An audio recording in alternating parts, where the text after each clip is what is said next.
Hi అండి, మా ఇంటి గార్డెన్ ఛానల్కి స్వాగతం. నేను ఈరోజు రాగి జావ చేస్తున్నానండి. ఎలా చేయాలో మీకు ఇప్పుడు చూపిస్తాను.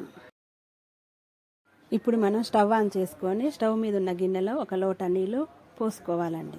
చూడండి, ఇది రాగి పిండి అండి. ఇది ప్యాకెట్ నేను షాప్లో తెప్పించాను. ఇది 1/2 కేజీ ప్యాకెట్ అండి. ఒకవేళ మనకి ఇలా కొనుక్కోవడం ఇష్టం లేకపోతే రాగులు తెచ్చి కూడా మనము పిండి పట్టించుకోవచ్చండి. నేనైతే ప్యాకెట్ తెప్పించాను. మనం ఒక చిన్న గిన్నె తీసుకొని అందులో మనము 3 స్పూన్లు రాగి పిండి వేసుకొని కొన్ని వాటర్ పోసుకుంటూ కలుపుకోవాలండి, ఉండలు లేకుండా.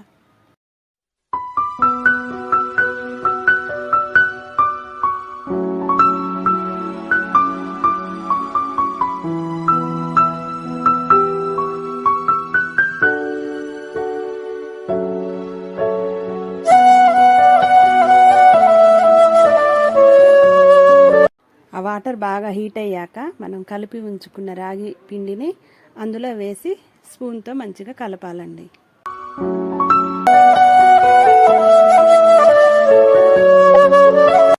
ఇలా 2 నిమిషాలు కలుపుకున్నాక నేను ఇందులో బెల్లం వేస్తున్నానండి. కొంచెము ఇదిగో చూడండి బెల్లము. ఈ బెల్లము నేను ఇందులో వేస్తున్నానండి. కొంతమంది బెల్లం తిననోళ్ళు ఉప్పు కూడా వేసుకోవచ్చండి, అది మీ ఇష్టము. లేదా రాగి జావ తయారు చేసి ఉంచుకొని చల్లారాక మజ్జిగ కూడా పోసుకొని దీన్ని తాగొచ్చండి. అది మీ ఇష్టం అండి, మీరు ఎలా ఇష్టపడితే అలా తాగొచ్చు. మేమైతే బెల్లంతో తాగుతామండి, అందుకే నేను బెల్లం వేస్తున్నా. అంతే, దీంట్లో ఇలాచీ కూడా వేస్తున్నానండి. ఇది వేయటం వల్ల మంచి ఫ్లేవర్ వస్తుందండి, చాలా టేస్టీగా ఉంటుంది. ఈ రాగి జావ కూడా చాలా పాయసం లాగా అనిపిస్తూ ఉంటుందండి తాగుతుంటే. ఇది చిన్నపిల్లల కాంచి పెద్దల వరకు ఎవరైనా తాగొచ్చండి.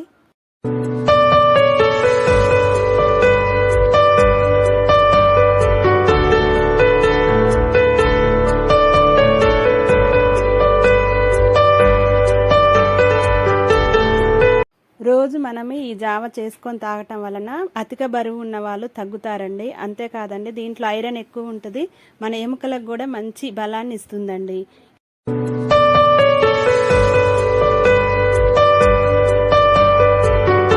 చూడండి, జావ అంతా చిక్కబడింది. ఇప్పుడు ఇది స్టవ్ ఆఫ్ చేసుకొని మనము గ్లాసులోకి పోసుకుందాము.